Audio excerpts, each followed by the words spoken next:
بسم اللہ الرحمن الرحیم۔ السلام علیکم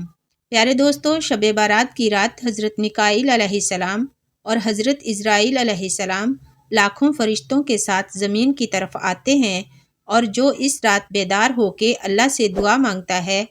اگر وہ دعا رزق میں فراوانی کی ہے، غیبی امداد کی ہے، تو میکائیل علیہ السلام آنے والے پورے سال میں اس کے لیے رزق میں فراوانی، زندگی میں سکون اور برکت لکھتا ہے۔ لیکن اگر وہ دعا صحت کی ہے، لمبی زندگی کی ہے، تو حضرت عزرائیل علیہ السلام اللہ کے فضل و کرم سے اس کی تقدیر میں بیماریوں سے دوری، زندگی میں فراوانی اللہ کے دربار میں فریاد کر کے لکھواتے ہیں، کیونکہ یہ واحد رات ہے۔ اس رات انسان کے پورے سال کا رزق لکھا جاتا ہے۔ پیارے دوستو، کوشش کر کے اس رات بیدار ہونا، اللہ کی عبادت کرنا، گناہوں سے دوری اختیار کرنا اور اپنے مرحومین کی مغفرت کے لیے دعا کرنا، اور خصوصاً سورہ رحمان 1 مرتبہ، سورۃ نصر 70 مرتبہ اور سورۃ کوثر 207 مرتبہ پڑھنا۔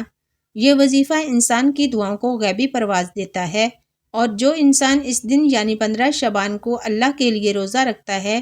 تو اللہ بھی اس کی زندگی کی تمام پریشانیوں کو ختم کر کے اس کے آنے والے پورے سال میں غیبی رزق، فراوانی، خوشحالی اور امن قائم کرتا ہے۔